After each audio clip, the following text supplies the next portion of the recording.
18 part 4. I thought I'd be done already, but I'm not. So we've got 4 parts, there might even be 5. But we're back into it now. We're getting the timing cover put back onto the M275 so we can get this sucker put back in the into the subframe down there, and then get it put all back together and put back into the car. So let's get straight into it.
So Tim, we've got the diagram up for the cover, so we're going to put our sealant on this.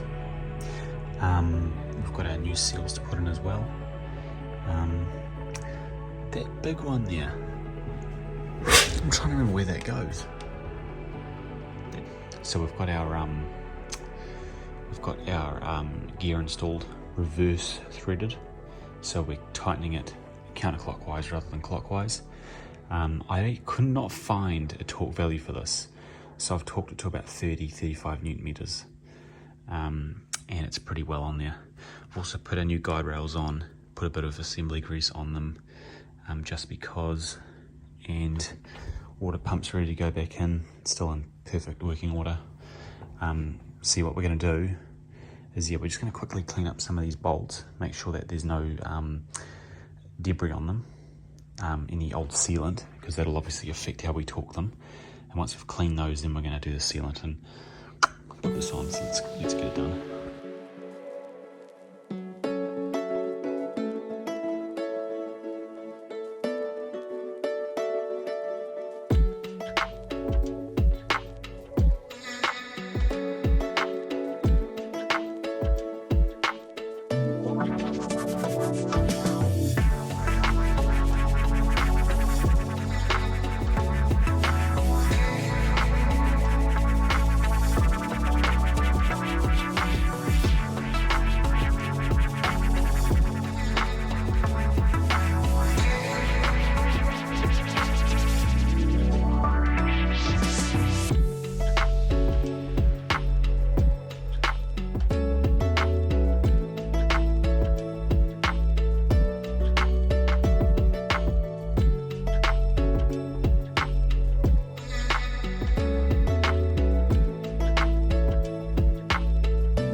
team, we're putting the crank pulley back on.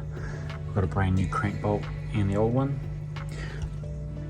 I think they're stretch bolts from memory.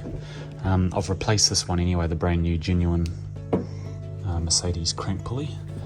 That's the part number there, team, if you need it. 006 990 7004.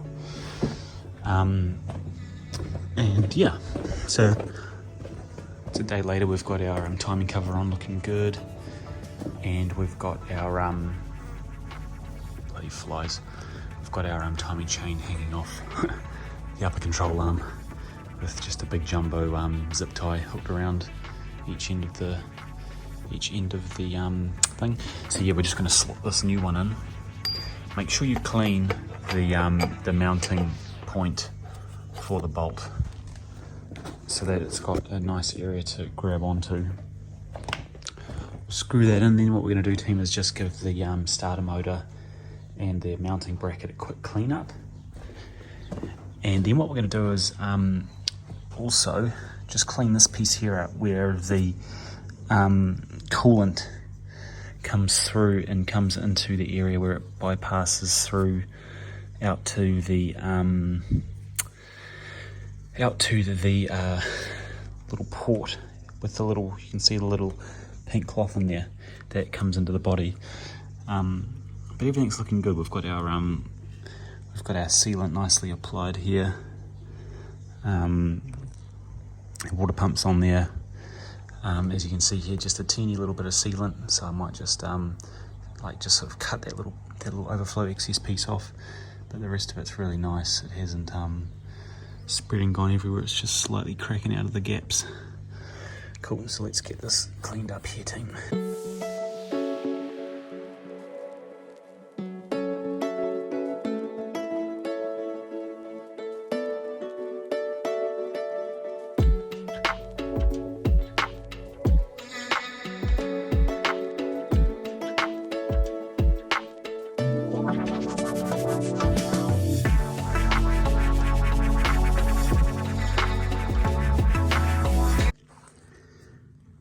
So Tim, we've pulled off the brushes. So you'll see here, I'm no electrician by the way, but there's these little brushes here. And they, on the alternator, they rub against the main sort of drive, the drive here. And they are what transfer the power from the coils and the magnets that generates the electricity, and they catch it and bring it off and then power it through into the car's electrical system. You know, that's just a very vague example. There's much better YouTube videos explaining it than I've just said. But anyway, what happens is over time these little brushes rub against that shaft. So over time they naturally disintegrate till they're fully gone. So basically that means that your alternator is going to stop working, and yeah, you're going to need to replace the brushes. Now you can do this with it in the car.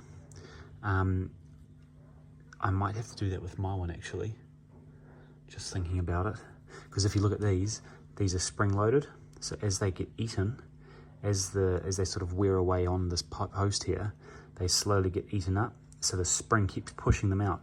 But you'll see we've pulled these ones off, and they're only, if we put it back in place quickly, you know, like they barely team, as you can see here, overlaying it. If we get these lined up roughly correct, about there, you can see we've really only got probably, with my eyesight, probably around 4 millimeters left of brush before we run out. And when we run out, the alternator will stop working and we'll have issues. So we're going to replace this. Not right now though, because I want to put the car back together, but we can replace it while it's in the car at some point. So we'll order one of these, or we might have to just order the whole bloody alternator, but they're about $400.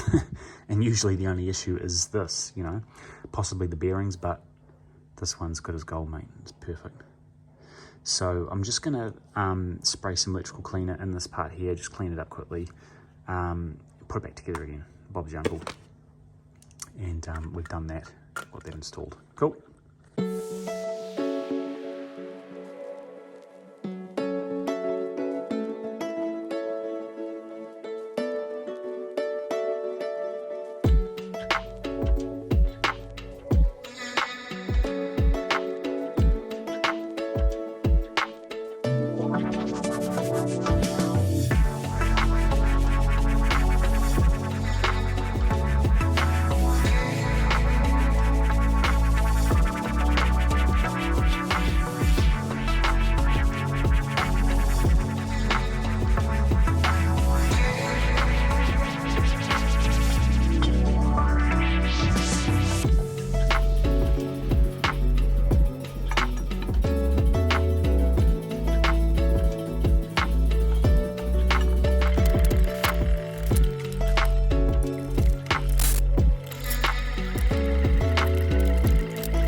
side here, it's different. Yeah.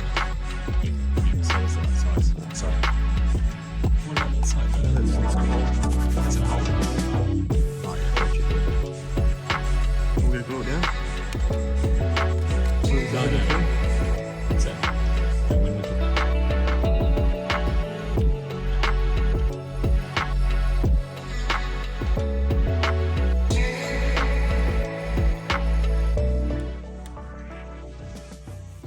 Cool. So we're just putting in the long bolts first. Here, 7 on each side, on the inboard side of bank 1, and then just putting a bit of this fastener lubricant on them as well, just a little bit. And we're just gently tightening them, and we'll talk about that later. Cool. So first stage is 40 Newton meters, stage 1.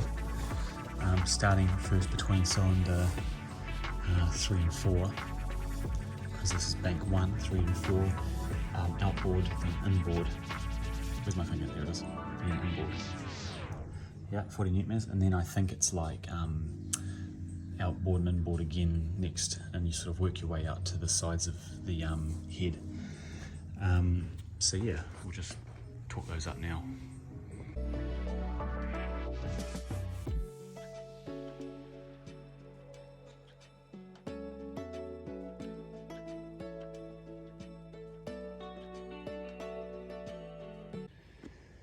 So team, heads are back on, looking good. These bolts are in place as well. They're just not torqued at the moment, but all the head bolts are in.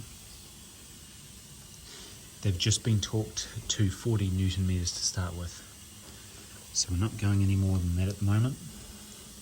And the sequence is basically this one here, so 1, 2, and then I think it's 3, 4, then 5, 6, then 7, 8, then 9, 10, 11, 12, 13, 14 at the back here. So it's a specific sequence to follow. Yeah, it's all good. So we've done that. You can see our new timing guides are in place. Now there's little pins that will go in there and hold that chain in that position. So those will go in there and hold that there. I don't actually think this one has one. Oh no, it does. It has one down there. So there's another pin that goes down there. And this one doesn't have a pin because it's driven by the tensioner. Right? And then there's a final guide that will install, not right now, but later on, this one here, which sits, I think it's this way, I might be wrong. Sorry, of course it's not this way, I am wrong there. I think it goes in this way. And it has a, it hooks up to another guide through there. It might be the way around, team, I'm not too sure actually. It might be that way. Yeah, that looks better. So it hooks up in there. Cool. But don't take my word for that. Let's install it first and see how it comes out as. But what we're going to do now is start, first off we're going to reinstall the engine mounts. So they're nice and clean now, they're looking really good. And yeah, because we've got the turbo already attached, we haven't touched the turbo and dismantled it from the actual, the head. It is quite a tight fit. So getting to the bolt, you can just see it at the back there, is going to be a little bit of a mission. So I did forget about that, but I think we'll be able to make it work anyway. Cool, let's continue.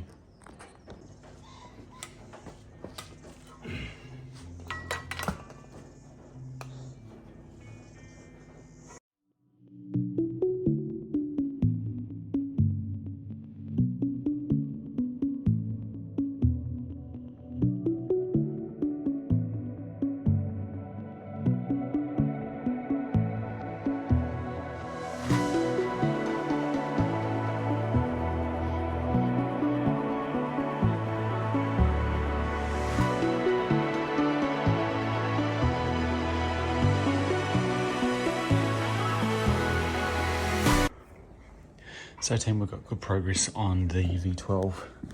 Just skipping forward a little bit, I hadn't filmed all of it, but what we've done is we've reinstalled the lower turbo cooler line, oil and coolant lines, and those attached to the block respectively, with brand new washers, brand new O-rings, brand new O-ring and brand new gasket here. Now these are just torqued to 8 Newton meters lightly, on both banks. This guy here was, I believe, 25 Newton meters, a little bracket arm. This guy was 20 Newton meters. And this bolt here, which is 19 millimeters from memory, is 25 Newton meters as well. Our engine mounts are mounted onto the block here, 4 bolts. So basically we've put these lower lines on, then we've snuck the top mount here to the crankcase on after that, and the 4 mounting bolts for that are 20 Newton meters torqued, and then 90 degrees for the torque stage 2.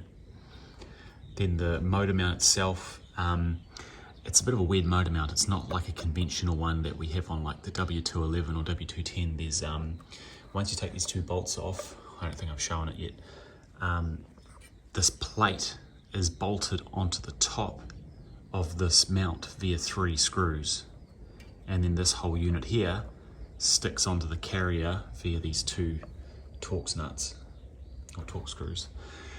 I'm trying to remember the torque specs now. The top nuts here, the 3, are 25 Newton meters.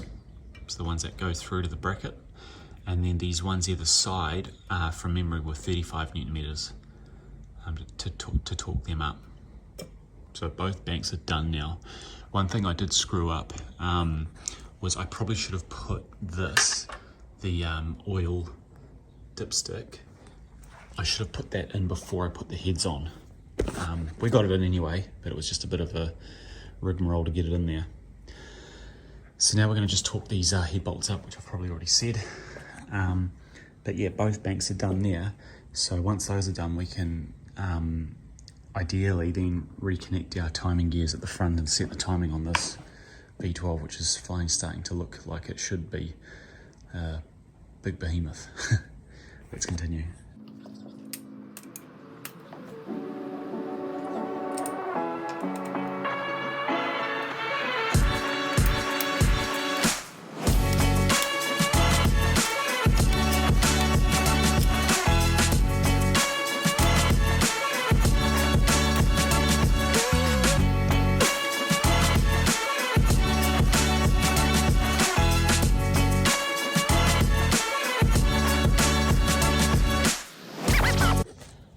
So Tim, we've put the camshaft sprocket on bank 1. We're just giving it a quick clean up.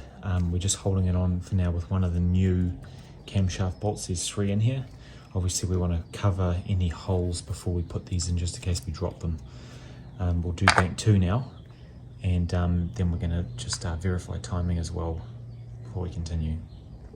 So while we continue, Tim, we're also going to put our final timing chain guide in, which is this guy here on bank 1.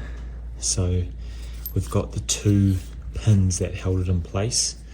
Now, because I'm an amateur obviously, or DIYer, I found a better way to do this that wouldn't wreck these. See, I wrecked this one by putting pliers around it, which was silly. So I've got a brand new one in the box. This will be fine still anyway, but I've got a brand new one. But basically these are going to go in, and these slot in like this behind the back of the case, and they hold this timing guide in place. It's a fixed piece that goes down in there like that.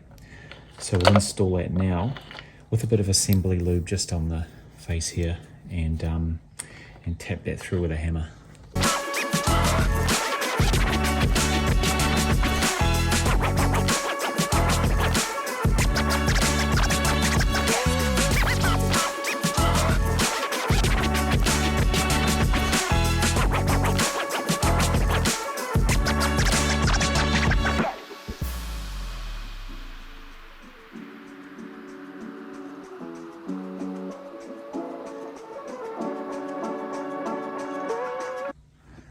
So team, we've got the camshaft gears on, both banks. You need to be very careful I sort of just learnt this myself now, but it's obvious, no doubt, just to make sure that your guides actually sit correctly where the chain is, because before my chain was overlapping the edge of the guide, which would obviously very quickly deteriorate it once the motor was running again. So we just want to verify that we're sitting within the guide channels. Same with that one there, was off as well, but I've fixed that now, so that's good. Now team, we're just going to take the timing holding tools off. Then I need a clean microfiber cloth, lint-free cloth, and just wipe all these lobes because they have a little bit of dust on them from sitting.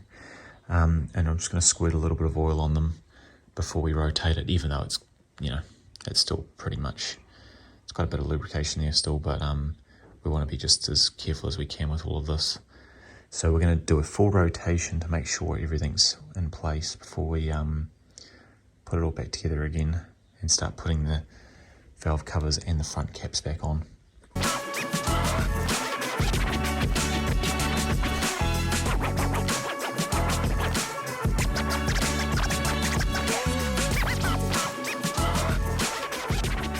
So Tim, we're going to torque these now to 20 Newton meters, and then we're going to turn them 90 degrees to the right, or clockwise I should say.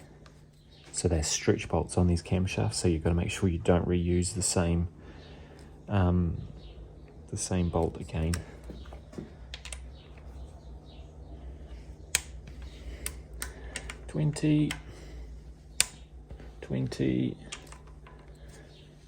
Twenty, cool.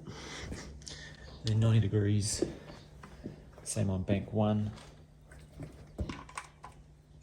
20, 20, 20. Perfect. And then we just need to do a 90-degree turn onto that.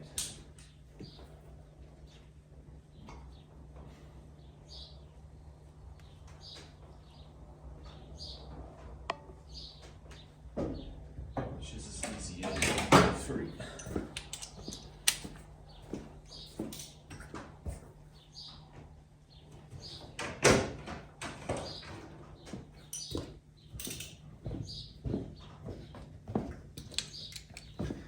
I know it's not super pretty team, but I like to just have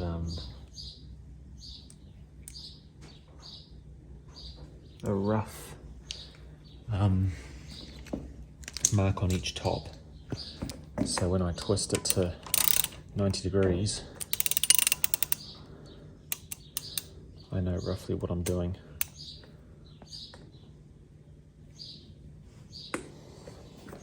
Ooh, she's pretty tight.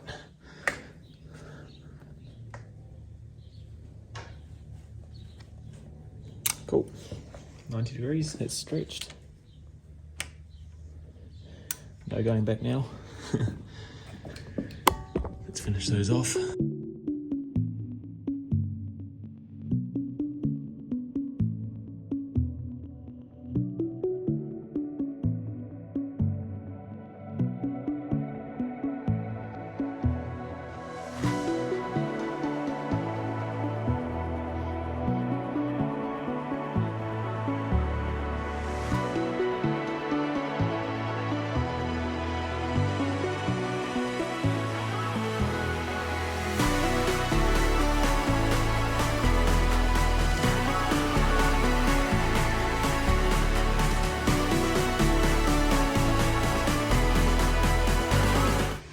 So team, we've got the timing chain tensioner now. So that's the cap that goes in the end. Then we've got the spring on the inside here, and the little plastic like dowel, I think, which is like a limiter, so it doesn't compress it too far. So this is going to slot in to the bore in here. Goes in this way. And then we put the cap on the end there. So it's just a simple process like that. I'm just going to quickly though clean this up, just so it's nice and got a good seal. Then we're going to torque it down. From our last video team, we got this cleaned up earlier on in the piece.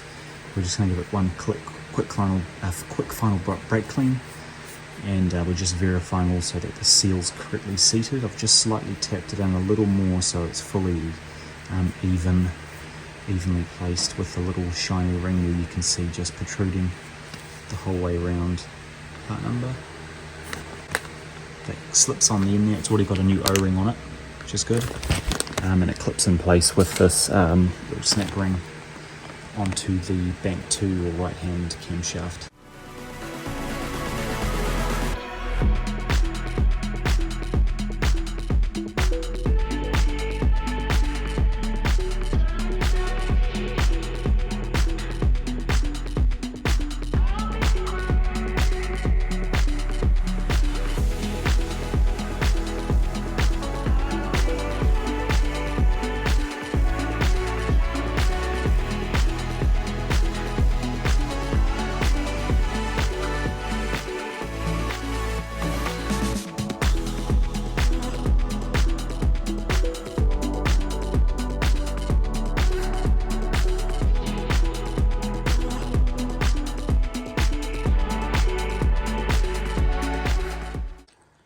So team, big progress, thank goodness. Timing's all set. We've installed, obviously, as you just saw, the cam gears, the oil separator there, the little snap ring. So you're just gonna make sure you'll see that in the video. You'll see me tapping it in. The little metal ring that sits in this plastic here, sort of like got stuck out. So I had to sort of tap it in, because otherwise you can't access the groove where the little snap ring locks into. So you've got to make sure that it locks in. There's a little groove on the camshaft. Then we've torqued those down to 8 Newton meters, and those look good. I'm just going to give everything like a little bit of a clean up. There's still a bit of dirt and debris around. As I mentioned, team, I'm not spending hundreds of dollars, probably nearly $1,000, getting everything professionally vapor blasted or cleaned, whatever you want to call it. I'm just keeping it affordable. Everything's cost me far more than I expected anyway so far. So yeah, it's not looking like it's a brand new motor, but I'm doing my best anyway just to get all the excess off. But we'll give it a bit more of a clean up with some brake cleaner. Our timing chain tension is back in. This is torqued to 120 Newton meters, or about 90 foot-pounds. And you can see here our silicon bead just poking through. Maybe a little bit too much I've used here, unfortunately. But I haven't done a bad job considering. You can see there it's just nice and evenly just popping out there. That's good there, not too much. Same on this side. That's nice, just a nice amount. Yeah, maybe just this part a little bit too much. So it's a 2mm bead of RTV you want.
intake manifold back on, which is good.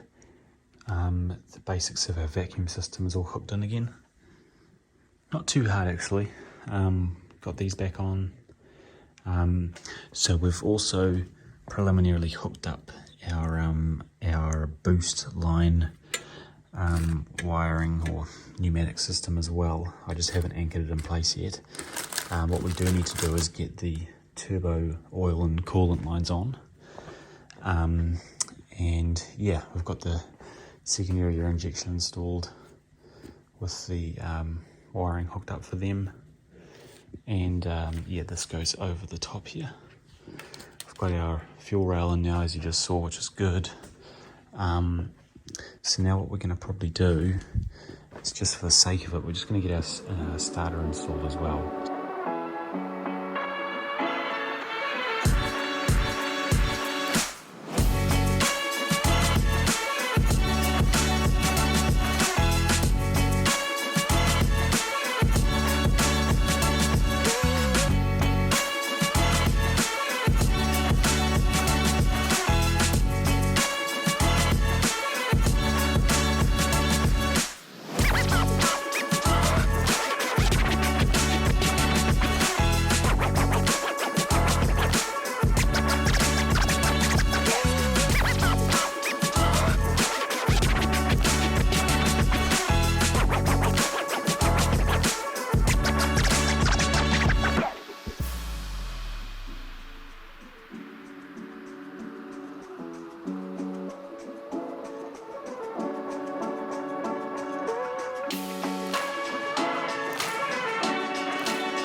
So team, we've got the rear cooling system back in place. Using the diagrams on the internet, I managed to figure out where everything goes. So basically these two are for intercooler bank 2, these two are for intercooler bank 1. We've got our radiator cap just roughly reconnected via the zip tie. We've got these held together via a zip tie because they're actually not really anchored in place with anything else that at least I'm aware of at the moment from memory. So they're just sort of sitting like that, which is fine. We've got all our lines installed, turbo lines torqued. Yeah, that coolant line there for the secondary intercooler cooling. We've got our crikey, what's that one? That's the oil one, I believe. Oil lines there for the turbo, bank 2 and bank 1, and then bank 2 coolant, bank 1 coolant over there. I might be wrong there, but I'm pretty sure it's coolant. So yeah, I'm just hoping I haven't screwed anything up, because we can't get in there now easily. We have to pull everything off again. So hopefully I've got everything correct. I forgot how much stuff's on top of the motor, above the coolant, the vacuum tank down there. So yeah, it's looking good though, team. I think you'll agree it's looking pretty good. We're just going to keep chipping away now. I forgot 2 seals. I've got to reinstall these oil lines here that plug into the thermostat on the left, right hand side of the engine. Those 2 little suckers there, and I forgot the actual O-rings at the dealership, so I'll go pick them up tomorrow. Right now it's the 28th of December, so it's just after Christmas, so luckily they're open. So I'll grab those. Then yeah, actually we're pretty much there. We're nearly there, apart from the AC compressor and the ABC pump, plus those oil lines at the front here, that front arrangement. We actually have everything back on apart from the coil packs obviously too. In fact, we might actually install those coil packs now. I think we actually have everything ready, to be honest, if I'm not mistaken. What we'll do first is just torque these valve covers down to 9, because I haven't actually done that yet. Torque them down to 9, and then yeah, I might actually just put them back in, so they're done. And saying that, yeah, nothing goes beneath, no wiring or vacuum lines go under the injector, the coils. So yeah, we'll chuck those on now, team. And we might also just start reassembling some of this here, some of this top piece. You'll see here that there are these little dowels. This one here snapped off and the bolts inside there, so we're going to super glue that bastard back on. Regardless, it doesn't have to hold super. There's still three here that hold the metal bracketry that holds the ignition computer, which is somewhere here in the mess. Crikey, I don't know where the hell that's gone. Might be in the box here. But yeah, and then there's just obviously our what you call it, the other little fella that goes in there, which I might have screwed up now because that's on top. I think it's the charcoal canister, or the emission, the fumes, whatever, you know what I mean. Emissions control, blah blah blah. Yep, cool. Let's continue. Time to put the ABC pump back in, team. So I've just cleaned it up a little bit with brake cleaner because it was pretty caked up on the bottom here, like it was all covered in black. Sooty, oily soot from obviously build up over the years. But the pump doesn't say how old it is anywhere on here, which is fine. But I have put a new pulsation dampener on it when I bought the car. And saying that was probably 4 years ago now. Damn. Yeah, no, it will be actually. It'll be 4 years ago now soon. Far out. The car's probably done 40,000 Ks. Now in hindsight, maybe I should have just replaced this while it was here. But it's not too hard to get to from the top, so that's fine. But if you've got a noisy system, or you hear rattling, my ABC system was rattling in the back of the car, like some of the lines were rattling for some reason. It was from this, at the front of the motor, from the ABC pulsation dampener. So you've got your steering line there, your steering line connects there. You've got your inlet from the tank here. Sorry, no. I can't remember now. That's the return line. Sorry, I think that's the return line. Oh no, that can't be right. No, that's the line in, because the output's the high pressure line, obviously, which is, I think, this one here, and that goes to the valve block, which is just there. That's the high pressure output, and then you've got this one here, which I believe is the return for the what you call it? Guys, I'm guessing half of that. Well, I'm not guessing because I know these are from, I just don't know what that one is. That's either going to be the steering fluid in. Yeah, that's what that'll be. Yeah, that's what it is. That's the steering fluid in, and that's the ABC suspension fluid in. Yeah, then steering out and high pressure suspension out. So it's a tandem pump, so you've got two functions out of it. So this just slots into this bracket here, basically. It also does have a ground team that hooks into the back, so we don't want to forget that. So we'll install this now before I break my hand holding it. It's pretty heavy.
So team, we've finished wiring up the bank one side of the engine.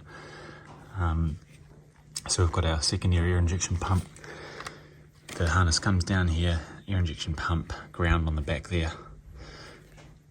Down further, zip tied to some bracketry that was there at the start. And then right at the bottom, you might be able to see it, maybe not. From from this end maybe. No, of course not. Bugger. Oh, you can just see it poking through the little harness there. That's the oil sensor. It's the oil level sensor. I nearly forgot about that. Oil level sensor, secondary injection. We've got our very hidden, you can see the harness there, knock sensor. Can't get a perfect angle on this light, but the knock sensor is hidden way up in the back there. You can get to it with your fingers, but it's just a bit of a pain. So that's plugged in, and obviously we've got our starter plugged in as well. Our alternator plugged in as well.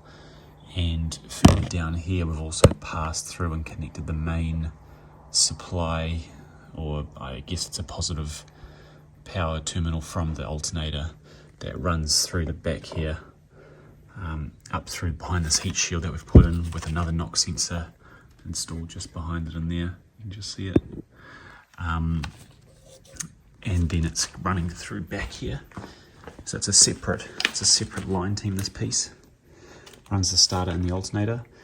And then there's our main harness there. So now we're just going to move on to this side and get bank 2 done. And we're nearly finished.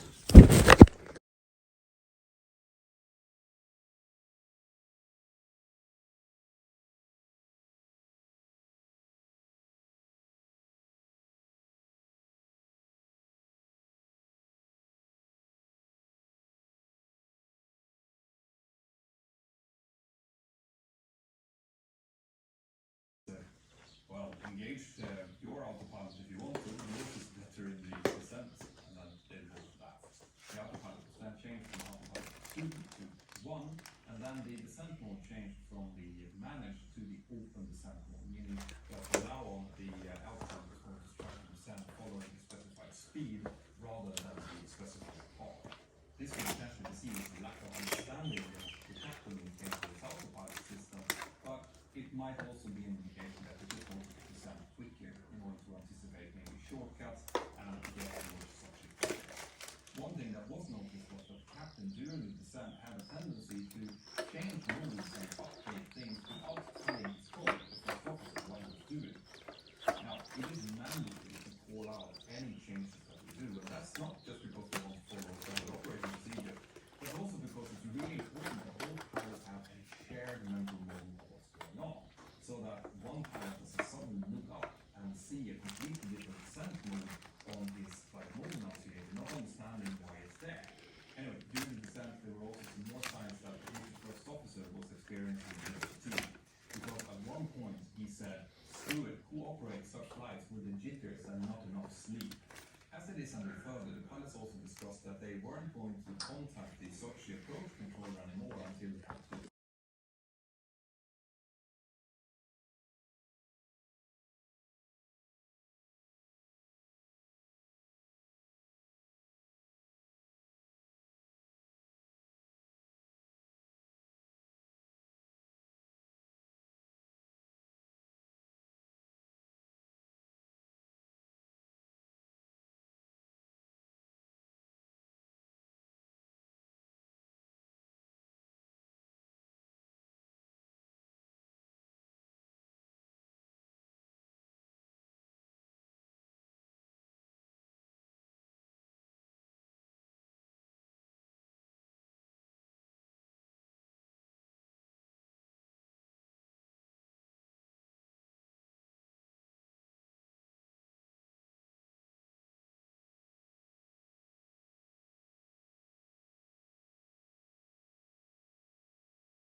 Right team, that's pretty much a wrap. That's pretty much everything put back onto the motor to get it back into the car as it stands currently. Thank God, because it's definitely taken me a while to get this all done. It's still so far gone very swimmingly. Now before I speak too soon, there's just that one line there. So this line's the one that comes from the vacuum system here. Where is it there? On the turbocharger, so it's like the wastegate adds the air back into the intercooler, upstream from the intercooler, sorry, downstream. And also, just before I forget, our mass, not our mass airflow sensor, but I believe it's our, I believe it's like an intake temperature sensor that again is after the intercooler. So I think if this isn't plugged in properly or if it's faulty, you'll lose power because the car won't be getting a valid temperature reading before, or is that a pressure sensor maybe? It's similar to that one down there. They could even be, they could both be pressure sensors if anything. I don't know. It's either air pressure or, air pressure or air temperature, but it might actually be pressure, manifold pressure. But then there's one there as well. Whatever. You guys can let me know what that is. So we've just got to put our air boxes, our filters back on top here and connect up the relevant, I think actually those are the air temperature sensors there, one on each bank. We'll connect those up and then they're ready to basically put the cover back on the motor. I'd love to actually take a photo of the motor with the cover on right now as it sits here, but don't know if I can be bothered organising all that. But yeah, it's ready to go back in, so we'll put the motor back in now and start hooking everything back together again so we can get the sucker running and started for the first time. So team, we're pretty much ready to go back in now. So we've put the jack on the rear oil pan on the transmission. We've got our wiring harnesses here, which will actually go up here like this. Same with this one. The only part I'm still lost on, team, is what the hell was in this? I'm just going to check that finally before we finish this off. I've torqued all of the bell housing bolts down to 40, crikey, what was it? Yeah, 45 newton meters. I think it was from memory, 45 newton meters are all around. Installed our bracketry. I slightly threaded this this mount here on the valve cover, so I've had to just use a longer bolt, which I recycled from one of the Center Valley pan bolts, so that works good. We're not going to put our coolant thermostat outlet on just yet. We're going to wait till it's in the car.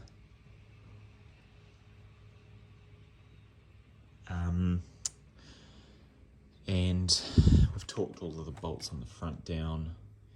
All our lines are in place. What I might do is I might just gently zip tie these oil lines here to the belt, or even just down to this bottom hose here, so they don't get in the way when we lift the car, drop the car on top. Same with these oil lines here. They're hanging down, they'll actually be fine, we don't need to worry about them. ABC lines, secondary air injection, crankcase ventilation line that goes back into the turbo inlet. Give me 1 second.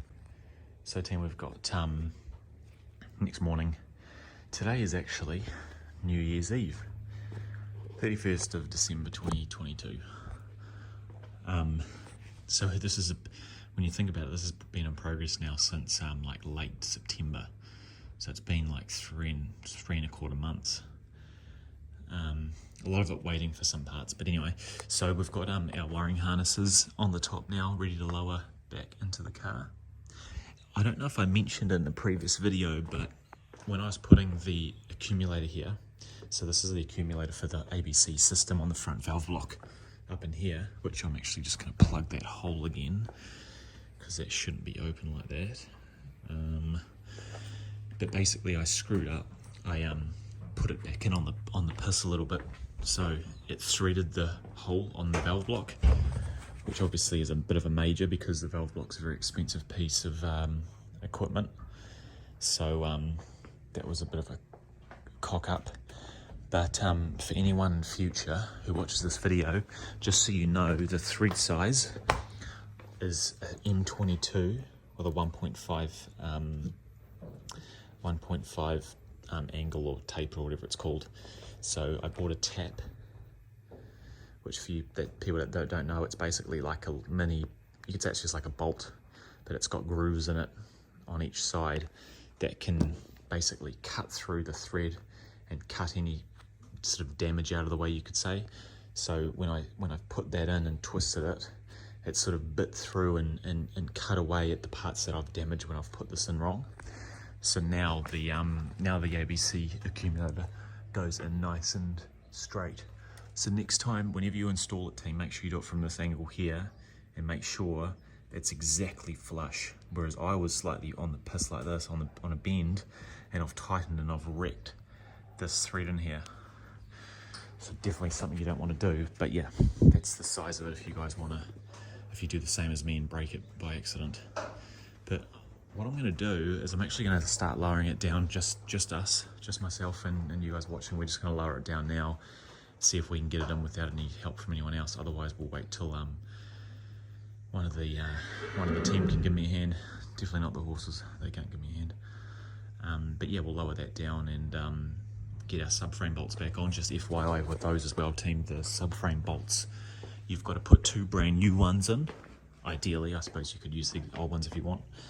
But we've got 2 brand new ones. Yes. And we've got 2 old ones that I've cleaned up with a wire wheel, just to make sure that the threads are clean as possible. So the new ones go in the back here. They go in this hole. And the existing ones, just the old existing ones, can be reused on those front 2 points there. So we'll chuck those in. Yeah, let's lower it in.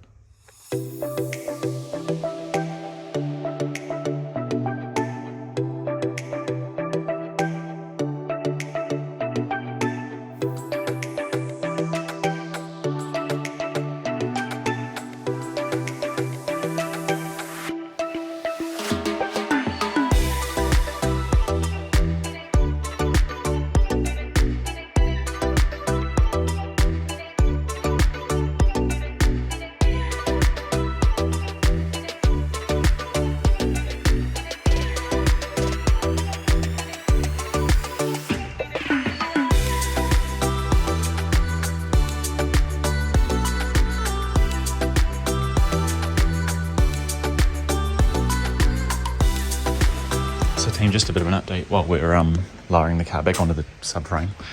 Everything fits really well on this car. So this is a 221 chassis S-Class, so there's pretty much room. Well, it doesn't look like there's room, but there is room, trust me. So there's room on this side, nothing's clashing. There's nothing clashing at the front here.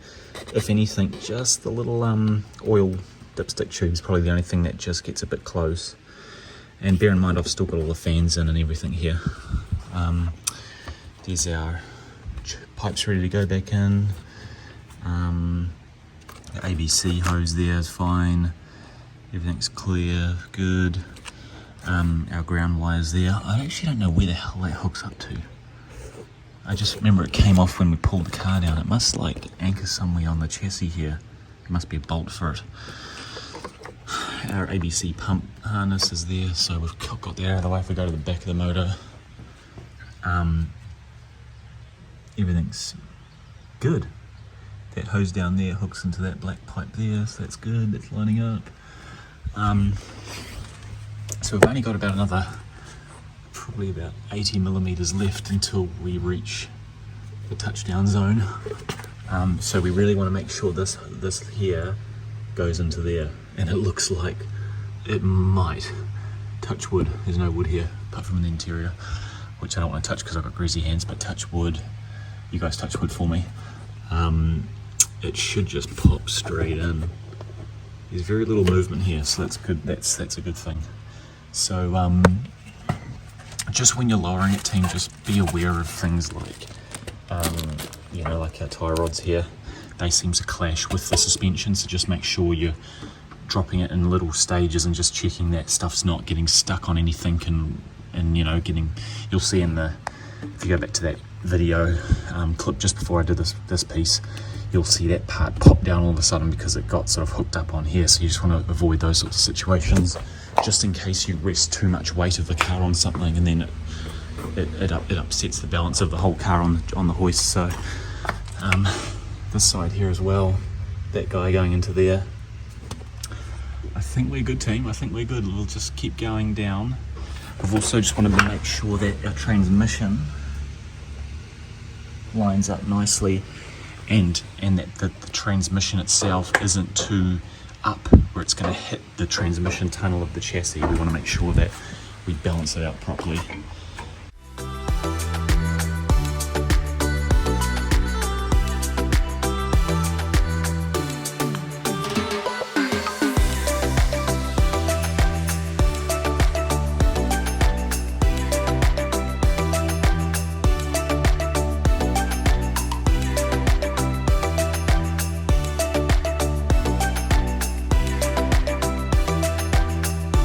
So team, good news and a bit of bad news.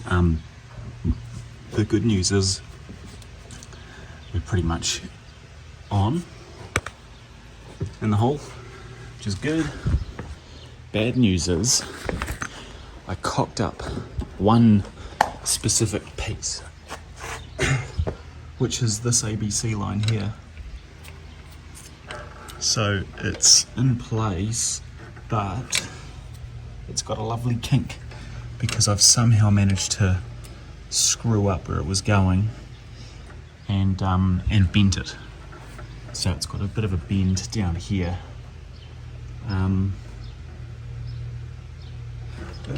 least I think it is. I'm pretty sure.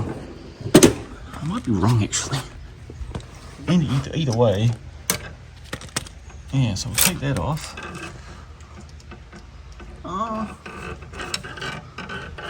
And then our oil line, oil cooler. Yeah. Line goes there. Be a Christmas miracle if I actually didn't screw it up, but I think I did. Oh, another zip tie there too. Cool, pull that out.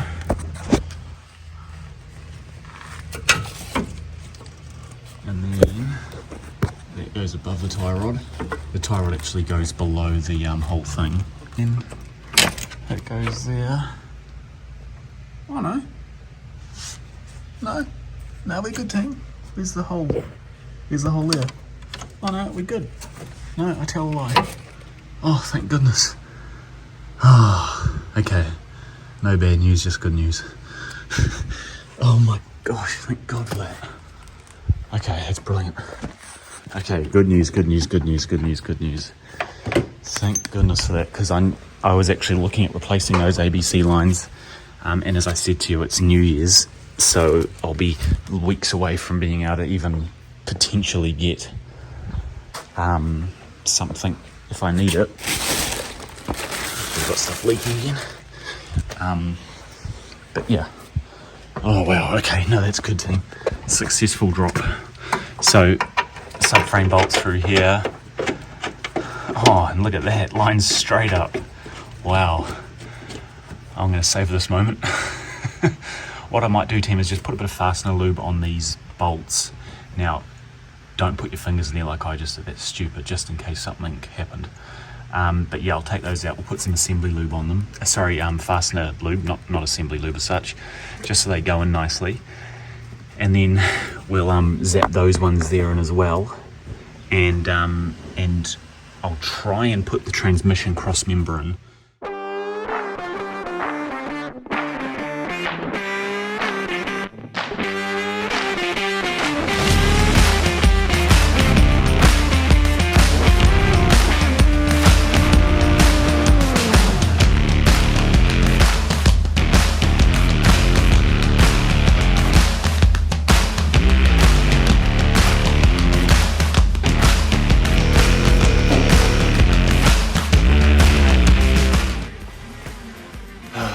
It's a relief, thing.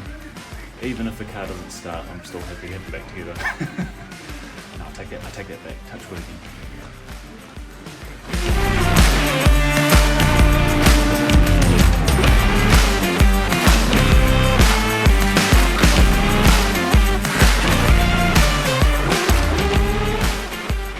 just putting everything back together. We've got the bracketry installed here on the front of the transmission. Got our ISM connector back in for the electronic selector. We've got our steering angle, or steering, yeah, I think it's a steering, it's either a steering angle sensor or it's a pressure regulator harness that goes on the top here. Latches in there, so that's back in place on a little clip. I've also preliminarily plugged in this rear water line, but I haven't done it up yet, so we'll do that on the top of the engine. Now we're going to move on to reinserting our AC, our lower AC line into the radiator here, or condenser, or whatever it's called, going in there. Because I'm getting new seals put on, in saying that, I wonder if I can use some of the oil left over in there.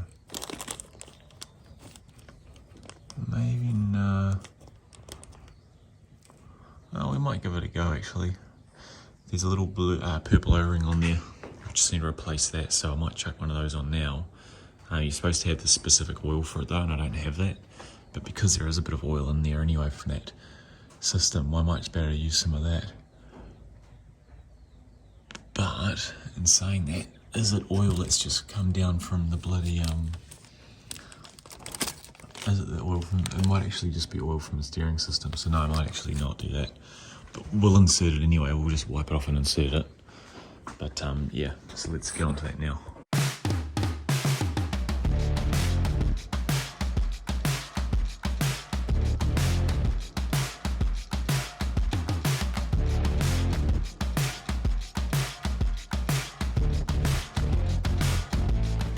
So team, while we're in there, I mentioned it earlier, I think, we have a nice new, don't even know where I put it now, nice new fog light for the, here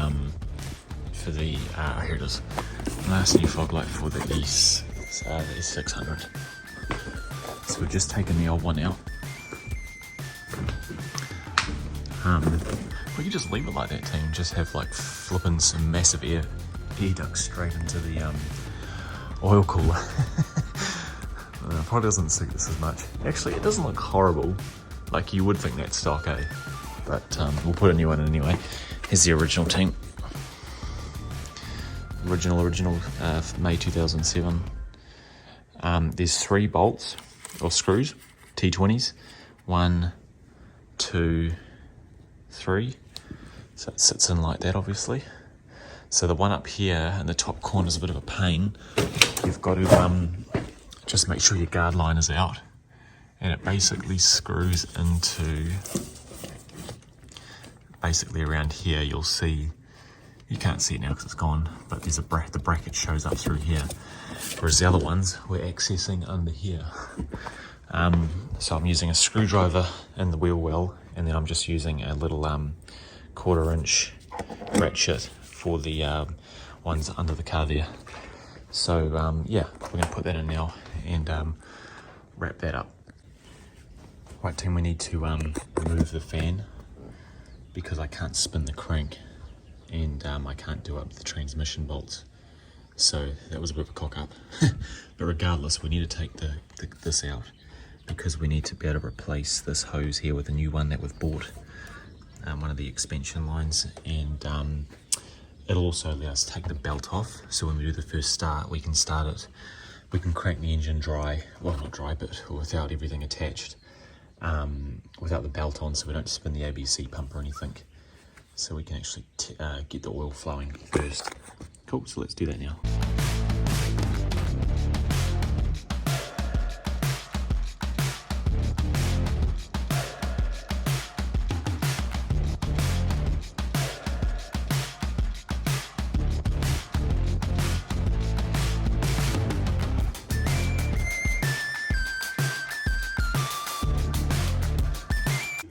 Team, we've got a new hose replacing this one. We've got a new hose for this one here. So we're going to pull this cowling off, I imagine, so we can get to where this is connected to down here. And we'll also reinstall our upper transmission cooler line and put our new our new pipes in here, so we're ready to go.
Right, so status update, everyone.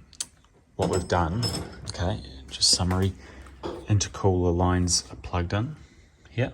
So this one here plugs into the front of this radiator here, which was an absolute bitch to install, to replace. Now, you don't normally have to replace this hose, but my one was like, for some reason, glued onto this metal rail here, so I just cut the bastard off and replaced it.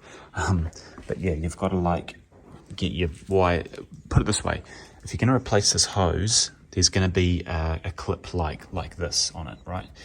Once you pull it off, which is the hardest part, replace it with just a standard, I call them Jubilee clips, but one of these clips here, I don't know what they're called. That makes it way easier. But I literally spent like an hour, if not an hour and 15 minutes, replacing just that part there, plugging into this bloody thing. So anyway, everything else has been pretty easy, right? So we've got our steering line to our steering cooler on the front of the engine radiator here.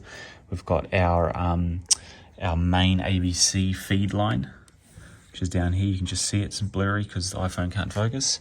We've got our ABC return line that's already plugged in because it comes from the cooler on the body of the car, so it doesn't matter. We've got our feed line to the ABC pump. We've got our return line from the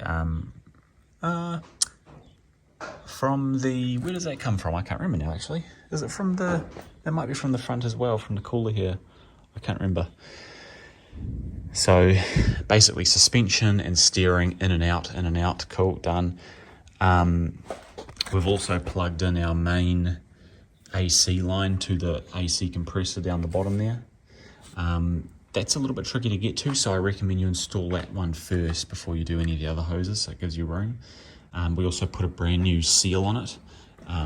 We've reconnected our lower AC line down there. Yep, that one down there. What else? Yep, cool. Moving over to bank 1, left-hand side, top and bottom trans lines, coolers, plugs installed. They've got those weird little C-clips, and you install the clip first, then you push the cooler line onto it and it pops in and locks in place. It's not like a solid fit, it sort of like wobbles around a little bit. But yeah, those clips and their little dust covers are back on as well, so that's good. We've got our, I believe this is aircon related. So there's an aircon hose on the back of the engine that we've connected already off camera. Same with this one. This is either the return or the feed. It's probably the return hose, I assume. because yeah, this one on bank 1, there's the outlet that probably can see it. No, yeah, there you can, yeah. That hose there, that feeds into, like, I believe a valve, or like a pump. It might be a pump actually, the auxiliary water pump, and then that feeds through the AC system, and then I imagine it returns here back into the engine, back into the block. Now this pipe here plugs down here into the intercooler pump, which we haven't installed yet, nor have we replugged in the oil cooler lines. So we're going to do that now, alongside reinstalling the ECU and the auxiliary battery system without plugging it in. So we've got 2 separate sets of harnesses here. We've got this one, which, as you might remember from earlier in this video, was attached to the starter and the alternator. And these just hook back up onto these rails here. There's 2 of them from memory. Or is it just 1? Might just be 1. No, there's 2. Yeah, those 2. And then our main ECUs in the box here. And it sits in the top of this cover, on top of it.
Cool team, so we've got the intakes on, the belts off, so nothing's going to spin apart from the crankshaft. We've put 9 litres of oil in. It's going to drink up more than that as well, but we've started with that, so we're just going to dry crank it now without starting it. We've got the fuel rail disconnected and hooked up to a bag because the relay is pretty darn hidden in the back, so I can't be screwed unbolting everything, so we'll just catch the excess fuel when it primes. Right. See if she wakes up. Cool, that's good. Okay. Right, Tim, we've plugged the battery back in and she's awake, so that's good. It's a good start.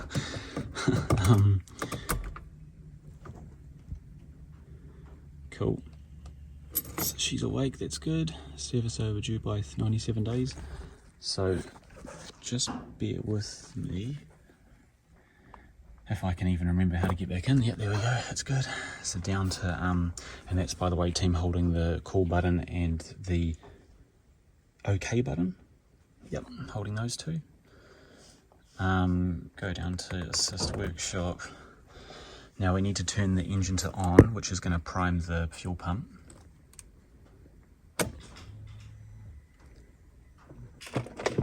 Which it just did now.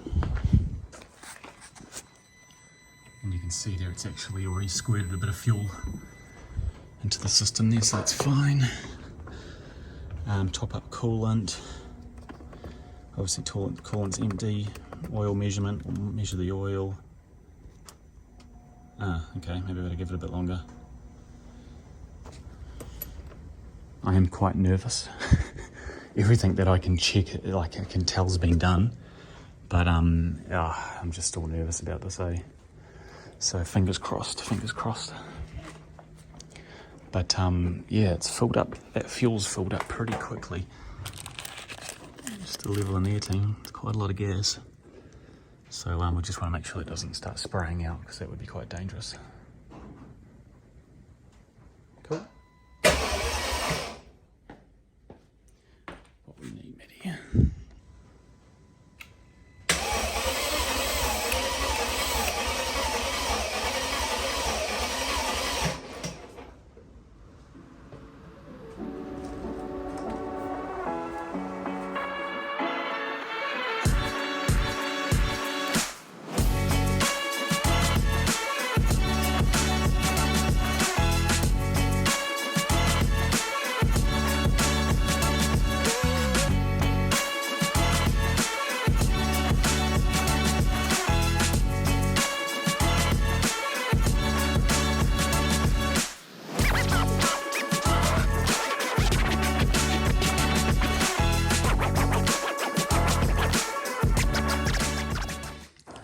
So team, it's the next day and we're doing a take 2. So after reviewing a little bit of information online, and also with help from my friend Tassos, who's the Mercedes expert basically on YouTube, he told me to crank it basically for 2 sets of 5 seconds, and that should be enough to get the oil system primed. So we're going to do that. For good measure, I've also taken off again. Don't want to disassemble stuff, but taken off the intake and the intake and the intercoolers, and I've added a bit of extra oil into the cylinder, into the cylinder walls, just to make sure that it's not fully dry in there when we crank it. I did oil it while the car was getting. If you remember when we had the block out, I oiled it several times in, but it's still probably been a good month, so I thought we'd better probably just do that anyway. And also because there's no spark plugs in the actual car, in each cylinder there's not a seal, so it's easier for the starter to spin the engine at a faster RPM while it's cranking it without fuel. So what we're going to do, team, is lower the car down again and have another crack at building up oil pressure. Before I do it, I'm just going to chuck a little bit of oil into here, into the filter there, with the filter out, obviously. Put a bit in there, and then we're going to crank her again and see if that helps build that extra oil pressure up. So let's get stuck in.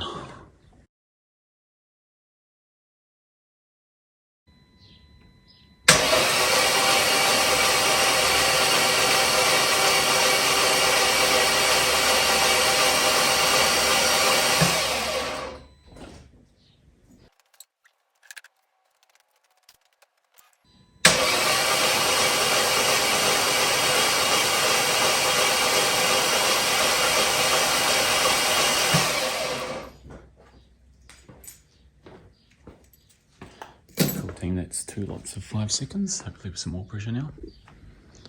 Looks good, team. Looks like we've got oil pressure. The filter's now fully wet, which is great. So we've got our oil pressure. Perfect. Awesome. Okay, just maybe one more time, just so we can get some of the oil into the actual gullies and stuff, so we don't actually start it necessarily straight away with fuel now, because while the filter has oil pressure, there'll still be air in the lines, and there'll still be oil that still needs to progressively get to the different parts of the engine, like the main bearings and the con rods and the cylinder wall jets and all that sort of jazz. So the piston squirters. So what we'll do is yeah, we'll start putting it back together, but we'll just do one more of those and continue. Take a little while to start, probably.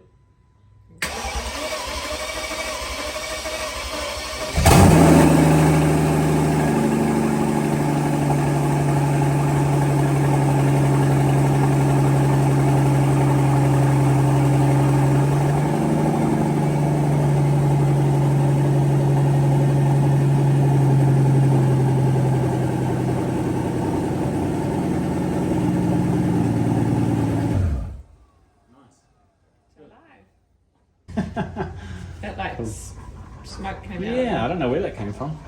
I've got it on video back there. It'll be from, it'll be because the exhausts are open. Wow, Jordan, it's alive!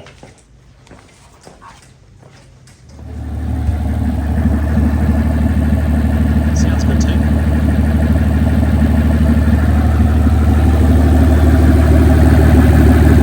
Nice and smooth.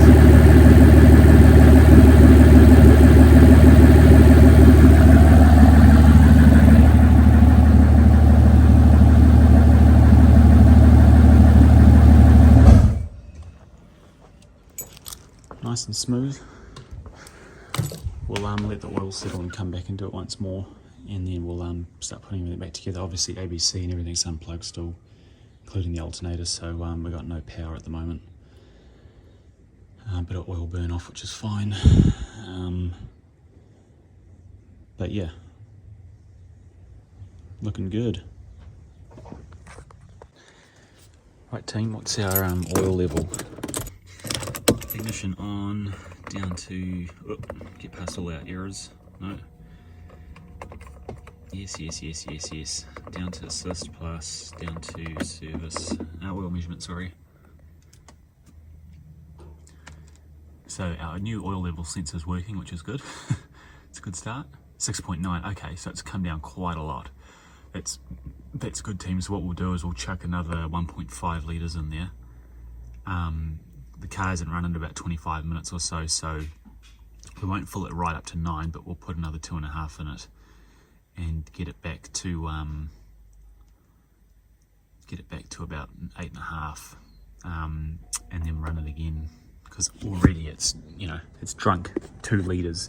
Actually, it's drunk more than that. It's drunk about 2.3 or 2.4 litres, because we did put 9 in it.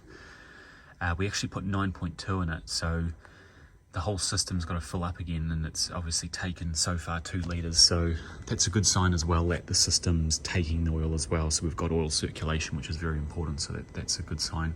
So what we're going to do now, team, is lift, we're going to put just a bit of oil in it, then we're going to lift the car up and put the poly V-belt back on, and then we're going to reassemble this front end, suspension and stuff back in place, and also torquing down the subframe. I haven't actually torqued the subframe bolts down yet, the 4 that hold the motor in the car. We've just done them up nice and tight, so we'll just torque those quickly while the car's in the air, and then yeah, start continuing putting everything back together.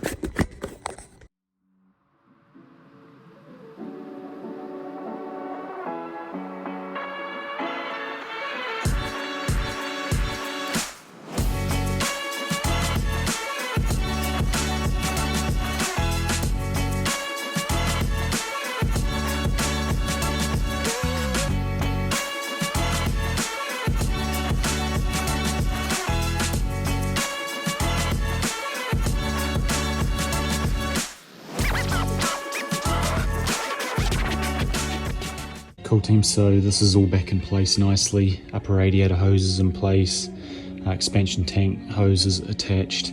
What we're going to do now is fill up the ABC and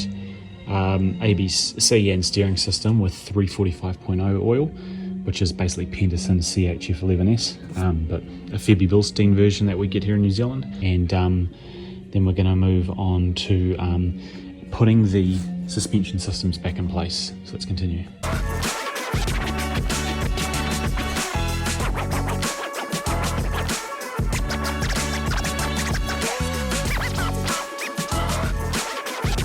So time to torque these cross member bolts for the subframe to 180 Newton meters.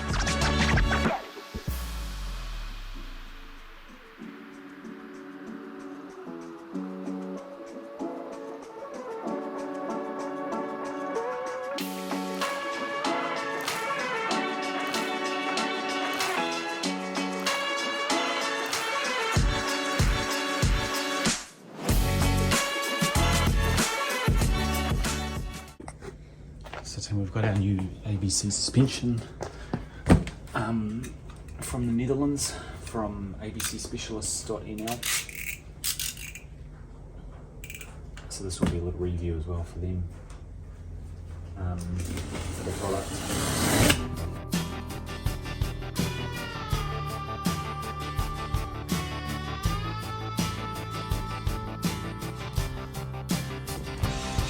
The team, we've got them both out, the right and the left. They look alright, they're clean. One thing, they've got new bearing, new bushings at the bottom here, which is good. And you can see here, this one's already cracked and breaking. It's like it hasn't been replaced. That's a little disappointing. And that one there, see? So if I swap,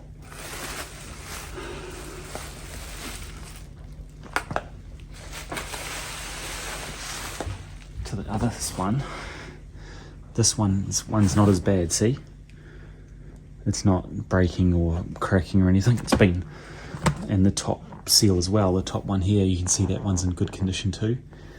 But yeah, this bottom one, this right hand one, is a little disappointing, if I'm going to be honest. Yeah, I thought that would have all been replaced with brand new ones when it was rebuilt. You know, for literally $4,000, 4,000 New Zealand dollars, or $3,800. That's, you know, obviously that includes shipping for us, which is horrendously expensive, just because we're in the middle of nowhere. But that's pretty expensive for rebuilt products that, I don't know, those should have been replaced. Those shouldn't be bloody, you know, they shouldn't be used, because they're a part that wears. Like on my current shocks, those are the parts that have worn and turned brittle. So paying all that money is a little bit, I find that a little bit bad. If we go to ABC Specialists, okay, you know, they're a European company. Would have thought they'd be in a bit better condition than this. Let's just have a quick look again. Mercedes S221. Front right, front left, whatever. Front right. Yeah, €959. Okay.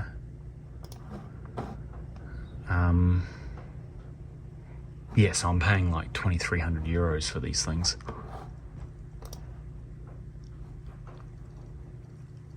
Shock swap complete units pictured in the photo. Prices fixed, all pieces, price units advertised at the arts offered of an original has been completely factory manufactured and tested. Dutch quality. Left, right, front, near, offside. Said before, blah, blah, blah, blah, blah. The strut is sold with a new straight line model oil line connector. There are several circular. You may want to transfer the old lines. Also have all models separate, blah, blah, blah, blah, blah.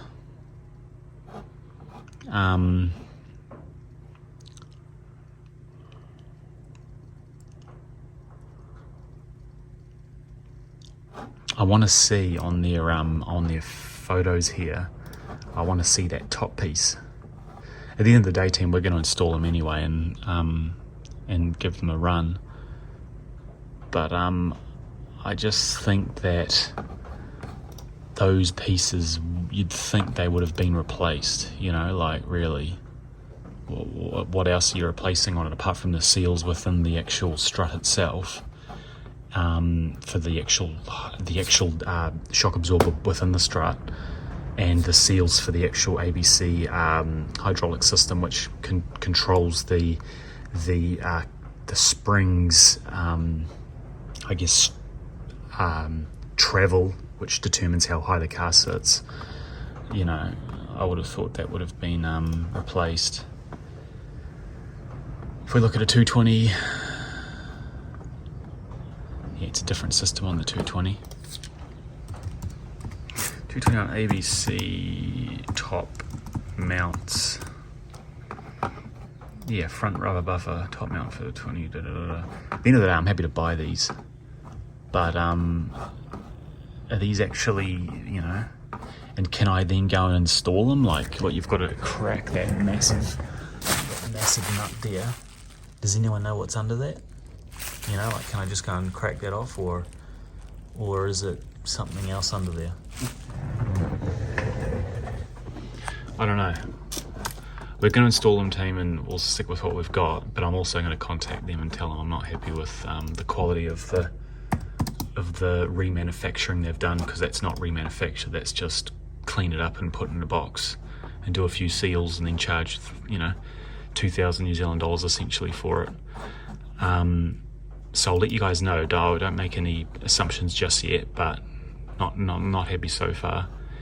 And also the contact, these guys have been extremely slow to actually get me these things. I'm still waiting for the rear ones, which I paid for in November. I've had to, in both occasions, email them and harass them to get them to send these out. I've paid them and everything, and they still hadn't sent them. So yeah, it was a bad experience up till now, and it's still further not that great based on this. So yeah, I'll do an update video on that. But I'm not saying don't use them, but just be cautious. So we'll see how we go when we install these ones in the new car. So if I show you quickly on the old struts, wherever I put them down here, these are the old units. You see here, like, if anything, this one's in still good condition, you know. Look at that, team. That one's not even breaking apart. But you see here, this is what I mean, these break. What we'll do, this unit, this one's kaput, right? This one's stuffed. What we'll do is we'll take, I'm actually nervous about this though. I'd say we'd take this top cap, this top bolt off, but I'm also scared that this retains the actual spring within the whole unit. So what we'll do is, for now, we'll just put these in the car,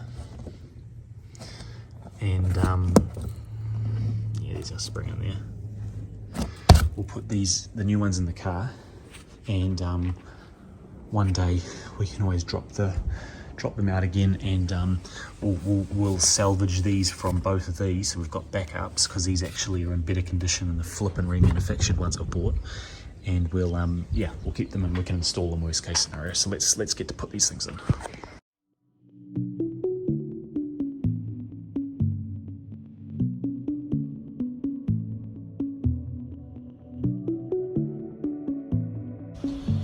So team, we have the first strut installed.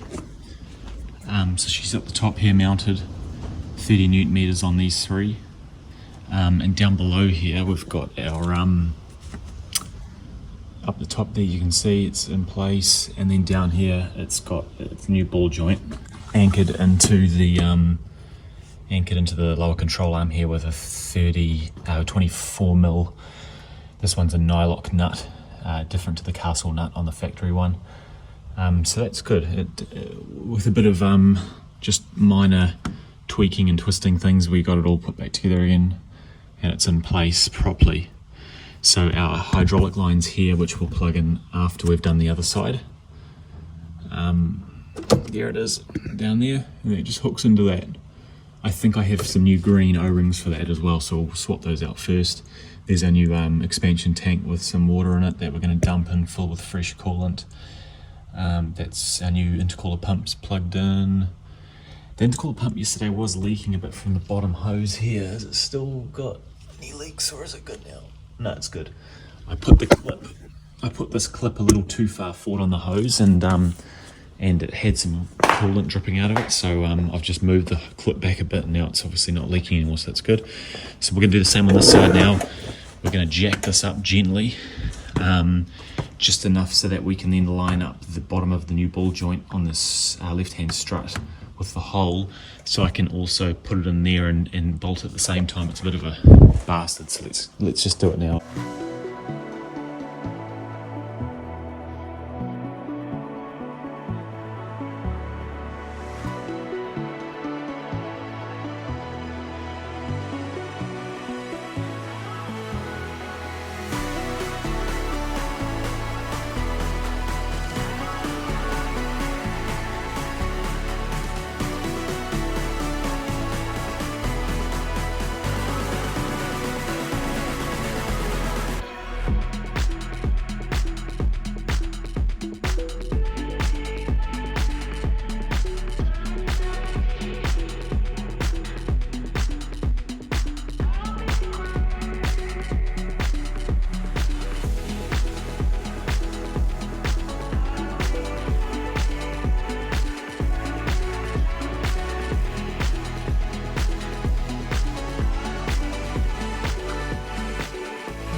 So team, we've got the car back in the air again and the ABC's all hooked up. So we've got our retaining brackets here. And we have our connector plugged in. So you'll just see I lightly lubed it up with a bit of 345 ABC fluid and then inserted it, and that's worked well. We've got our top retainer clip there for the main line. And everything's just very gently torqued down. I've just got to do these two actually, I forgot about these. Just our two little lines here that hold this front left strut high pressure line in place. So on the right hand side of the car here, you've only got one line. You've got the one line that runs this strut only. Whereas, as I just said on the left here, we've got three lines because we've got the lines that also run to the back valve block. And I believe, oh wait, is there more than, no, there's two there and there's another two. I think those are the fuel, yeah, that'll be the fuel and return line, I think. But there's the two ABC ones here, these two. And I believe it's a supply and return line because the valve block in the back manages the actual flow to each individual strut, not at the front valve block here. So what we're going to do now, team, is just quickly, I'm just going to clean this up, this hole here, just make sure it's clean. Then we're going to screw our accumulator back in, this guy here. This one's only about 1.5 years old, so he's still perfect condition, done barely any mileage. So we'll screw him back in. And then yeah, we've got everything hooked up, so that's good. I think it was a bit of random sticky stuff. I don't know what the hell that was actually. That's our AC line, but should be alright. Someone might be able to tell me what that is. Might just be some glue or something I left over somewhere.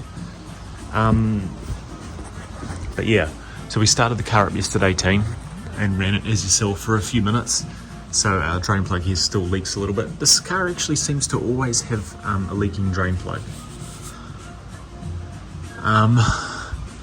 But so far, nothing else is leaking anywhere.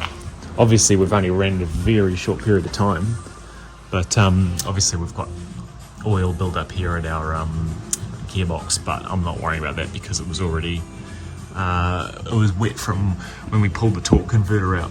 We had a bit of oil left over, and I haven't even cleaned the bottom of this yet, so we'll get some brake cleaner and make it come up like this so that if it does leak, God forbid it doesn't, we can at least tell real easily, because at the moment you wouldn't know if it's leaking or if it's something else. So yeah, let's just keep continuing, team. I don't see any bad news anywhere so far, but as I say, we've only done one start, so it doesn't really count.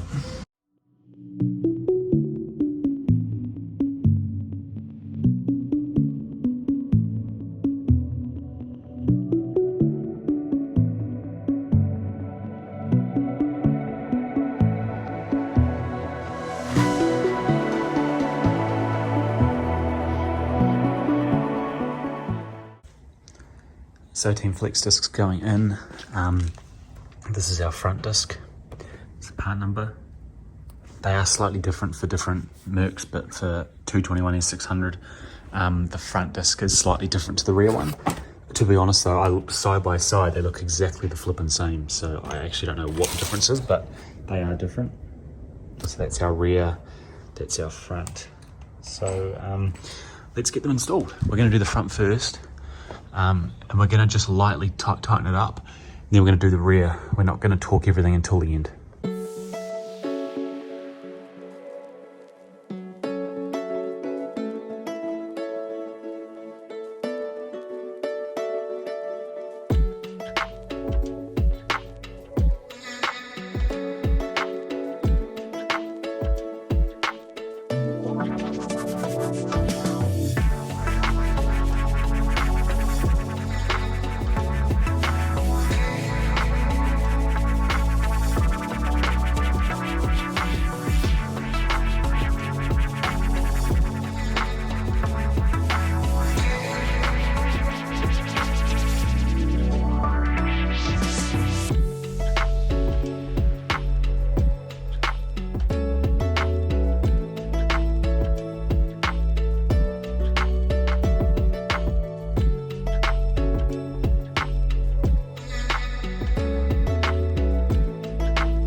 we've stuck the front one in, team.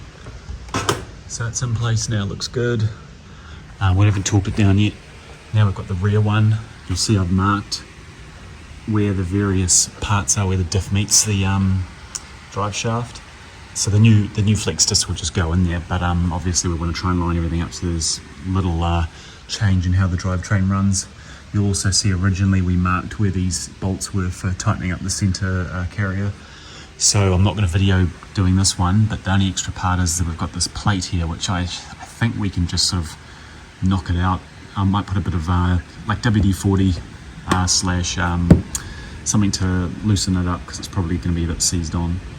So, right guys, so we've got the flex discs back in.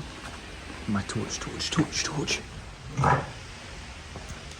So both brand new front and rear. Very nice. Very nice. Perfect. Good. So just FYI, the little washers should be on the flex disc, like that. No washer, no washer. So the washers should be on the flex discs, not the flange. You'll see in my last little video I got it the wrong way around, so I've just swapped them. Because yeah, you want to make sure they're installed properly. Because remember guys, I've got the ground still attached because I've got the car in neutral. I think the car would have turned itself off again, so it should be fine.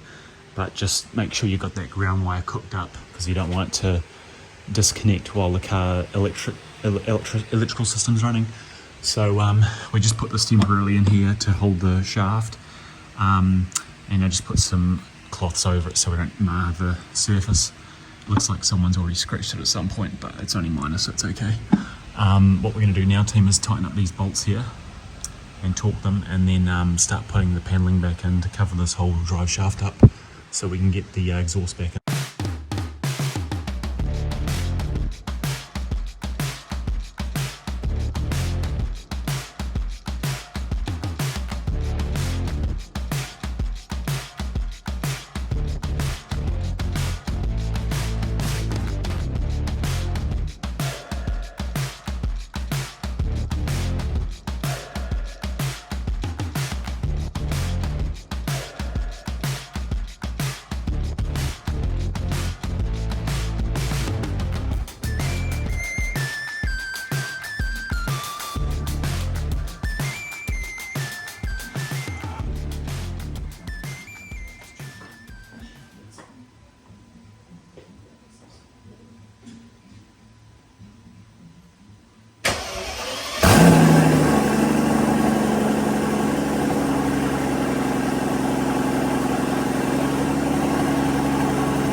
Cool team, so we've just been bleeding the, well not bleeding actually, just topping up the ABC, make sure there's enough fluid in there. There's plenty in there at the moment. The steering's topped up enough as well. It really needs to sit down on its wheels now and needs to do a bit of a rodeo and articulating action to get the system bleed fully, because there'll be quite a bit of air in there. You can also hear the pump's got a bit of air in it. We haven't run it dry though, so that's the main thing. But you can hear it's got a bit of a zzz, because there's just a bit of air and it's a bit bubbly and stuff, so we just need to get that fully equalized so it's just fluid in there and not air. So team, we've got the front of the exhaust back in, just loosely, so we're going to do everything up now.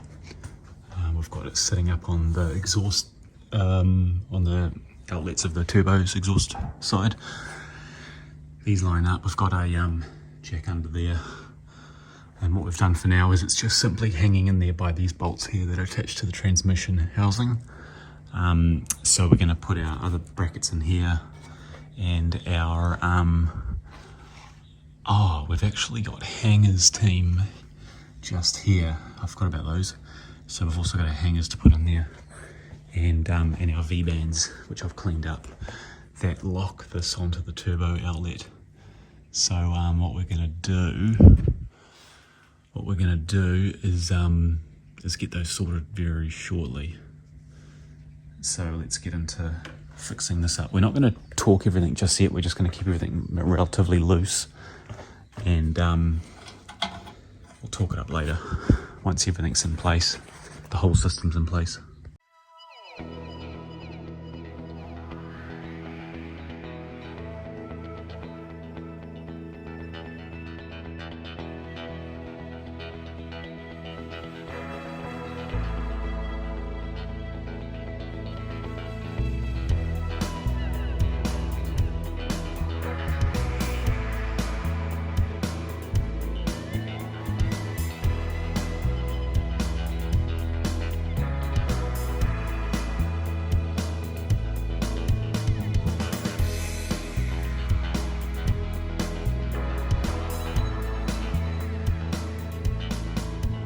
So I'm putting the V-band clamps back on the exhaust system. So they go over the top here. So the top one, this is the top one, and it faces this way, faces up, and it's got the threads on it. So what you want to do is sit them on top first. Make sure your connection between the exhaust and the turbocharger is correct. So I've got a little handy jack here that sort of just keeps it in place exactly. Now if we switch over to, first off also, I've cleaned with my rotary tool. That shouldn't be lying in oil and water. I've cleaned with my rotary tool with a little wire wheel. You could just use a wire brush. Just cleaned out the grooves here. This flipping iPhone, mate, honestly. Just cleaned out the grooves here. They're already clean really, but just did it again, put some brake cleaner on them, clean the grooves, then put some, it probably doesn't matter, but I've put a little bit of dry lubricant film on it, just to help out a little bit. I've also put copper anti-seize grease in these little threads here. If you've taken off an exhaust system before, you'll know how stuck things can get and how rusted and bad things can get. And these bolts were bad as well. And this bolt actually is pretty rough. I'm going to replace it. So I've just marked it for now when I know when I have to pull it out, which one to pull out. But this one's got a bit of damage to the thread. It'll still work for now, but it's been like rusted away a little bit. So again, clean them with the wire wheel or with the wire brush. And then what I'm going to do is I'm going to use the same stuff I used on the head bolts, this fastener grease. Another thing that I saw that Tassos uses, the Mercedes Expert. And because this is heat resistant, up to like 1000 Fahrenheit or something, it'll be perfectly fine to use on these bolts as well. And I've done the left-hand side, team, in here, which is very hard to get to, but I've done it using this long extension tool here. Again, it's not going to focus. There we go. So using this grease, you could pretty much do it up by hand. That's how good this stuff works. You can do it up by hand. Whereas in the old days, when we did the E55 team, in my other videos, if you go check that out, when I did the exhaust clamps up on that, it was a mongrel. Like, it was so hard. You had to like tighten zzz, zzz, zzz, with the ratchet. It was like struggling. It's because I didn't do any of this. So now, probably what I'll do next time when I pull the E55, well, I probably won't worry about it, to be honest. But anyway, next time I take the E55's exhaust off, we'll be replacing everything in the exhaust system with new bolts, because it's probably a bit too late for that one now. But this is a great way to do it without having to buy new hardware. Cool, let's continue. So Tim, we've put the exhaust back in. looking good. All back in place. Gave a little bit of a clean up here, but not much. So now we're just putting the steering coupler back in, which you have to move the steering wheel slightly. We've just twisted it to the left a little bit, just so we can get the nut done up properly.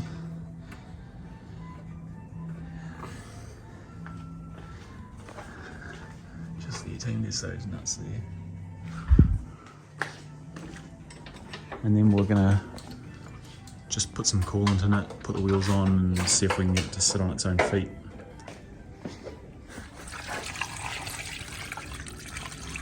Take the hole off. I don't know, we'll go easy road just in case. I can't even see the level. Oh yeah, that is How much the more? level. What's that? How much? Just keep going, bro, I'll tell you when to stop. Oh, it's not that. It should be quiet. Touch wood. Here we go. Nice. Nice. Is that? Yeah, dude.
Right, S600's out of the garage, back in again. Just did a little drive up the driveway and back again. There's a few little knocks in the suspension, so I just want to check that the lower ball joints on each of the ABC struts is tightened, not too much, but tightened. We've also got a bit of smoke coming out of the back left there. That seems to be remnants from, we're using more coolant, and I've ran out of coolant now, so that's great. To go and buy some more coolant. But it seems to be remnants from the anti-seize I put on the V-bands for the exhaust system. The only thing is, I feel like it's been a while that it's been burning off, and it should have probably burnt off by now. If we look down there, team, you can see on the nut, that one there in the middle there, yeah, the one sticking right out, it's just a bit oily. So I'm just sort of thinking that's probably what it is. It's just all of that burning off. Because if we keep looking, we can't see on the turbocharger exhaust housing, we can't see any oil build-up. Obviously, there's a bit of oil there you can see from a while ago, but that would have. It's not like it's leaking. I can't see any sort of obvious leaking. So what we're going to do now, team, is jack her up, lift her up. Going to take the wheels off because we'll put the guards back in, and we'll dump the oil and refill it again. And in a few weeks' time, probably late next week, I need to get the AC system regassed. But before I do that, I'm going to go and buy this stuff that's called Nylog oil, which is used for O-ring sealing. So the little O-ring that holds the AC line to the front condenser, I'm just going to replace that oil before I take this in to get it regassed locally here. As you would have seen in that fast replay video when we were pressurizing the front struts, which we did by just pushing the raise button in the dash, you'll see that left front there collapsed.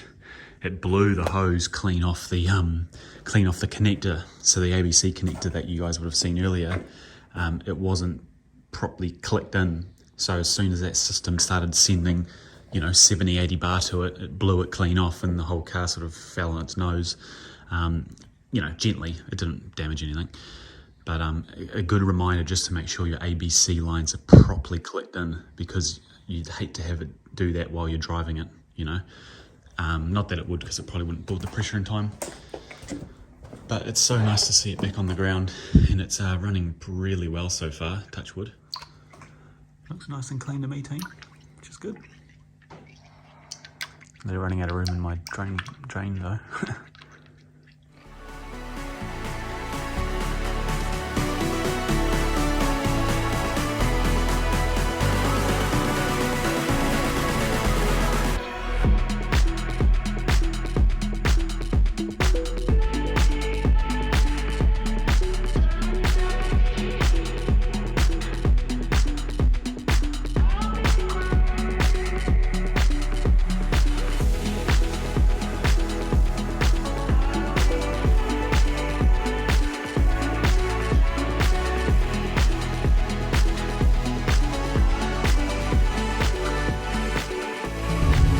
Right team, this is the first time the S600's being driven basically out of the house, so we're just going to get a wheel alignment for it now. I've just got an O2 sensor engine light coming up, so I don't know if it's just given up the ghost all of a sudden or if something else is wrong, but I have cleaned the harness and everything, but it still hasn't gone away. It keeps popping back randomly, but I suppose that's not bad considering. So we've just lightly done up our control arms, and the wheel alignment people will torque the control arms fully. And yeah, we did have some smoke also coming up on the engine from the left and right V-bands, like I said, but that seems to have gone now, which is good, thank goodness, because I was thinking it was something worse than that, so that's great. Our transmission was very low, team. I don't know why. I think maybe it just sort of came out of maybe the gearbox is already low on fluid, but I was basically going up the hill here on my driveway and the car was like barely moving and the engine RPM was increasing, so I very quickly just pulled pin on that and rolled it back to the workshop in reverse and just filled it up, and I put about 2.5 litres in it. So I thought we would have lost max like maybe, I don't know, 1 litre of fluid. So I didn't really bother about it too much, but that's another lesson, just to make sure you check your fluids regardless. It's obviously this was already low by default. So yeah, this is literally the first part of the road we're driving on. So team, we're driving. First time we've gone over 30 k's an hour in about 3.5 months. Everything seems to be running well so far, which is good, really good. What we will need to do is put some 98 in it, team, but I think she'll be fine just until we get the wheel alignment done. I'm also slightly worried about, now that I've got my steering wheel possibly 1 notch too far to the right, because if you see here, we are tracking straight on the road. Keep your hands on the wheel. We are tracking straight, but the wheel's slightly to the right. So that's not ideal, but nevertheless we'll just shift it once we get it back home. Hopefully they can still do a wheel alignment. I can't see why not. Right folks, we've had the wheel alignment done today, and we're just going for a drive now. Just sort of gently getting used to sort of giving her beans again and pushing her a little bit harder. Everything's running pretty well. We put some 98 in it, some I guess 93, what you call it in America, some high octane fuel, which I always put in it obviously, but it had 3-month-old fuel in it, so it needed a bit of fresh gas. I don't drive it all the time, so I haven't filled it right to the brim, but in saying that, it drinks a lot. So yeah, I've done 19k so far. That 25 litres per 100k mileage, obviously ignore that. That's not really a true representation of the fuel economy, nor the 35 litres per 100 kilometres.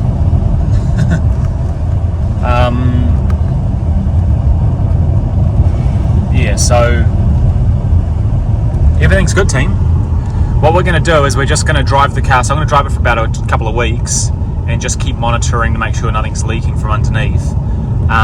But then probably in a couple of weeks I'll get it fully back on the hoist, lift it up, and unless there's anything sooner, lift it up and just re-inspect underneath and see how we're tracking. And then maybe I might just keep looking at the oil filter as well and just make sure there's nothing building up in there to necessitate another oil flush. But yeah, pretty stoked with this team. Let's give it a little bit of gas.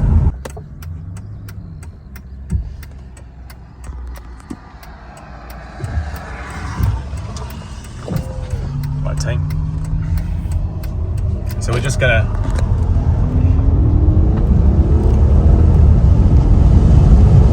just run her up gently to 100, sorry. Yeah, there we go. No, that felt good. Obviously that's not at all flat to the floor, that's just sort of a progressive acceleration about halfway. Felt good. It felt real good. That's third gear there.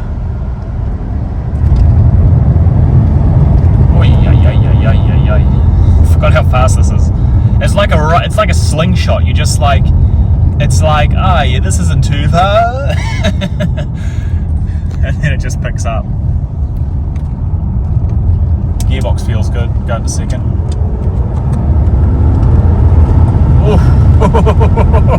Oi! Oh, this is a quick car. Reminds me of like, it's the E55 I've got. If you haven't seen that, check out my other videos on the E55. They're different types of power. They're both super fast. This is just a little more elegant at it. But the E55 is a bit more brutal, and this is just a little more like posh, but still very accelerating. But yeah, no, it feels good. I don't know whether the car would dry it like in reality. Yeah. Oh, crikey. So team, that's the S600 all finished, working well, put back together again, running mint. So thanks for watching, and we'll see what we get round to on the next video. There's plenty still to do on all the other cars, including the W210 E55, also the 211 E55. But hopefully for now, this is all we have to do on this car. But she's all running. Thanks for joining me. Hope you enjoyed the videos, and also if you've got any comments for me for like improvements and ideas that you might have, let me know what they are, or if you have any questions about this motor itself, I can help you as best as I can.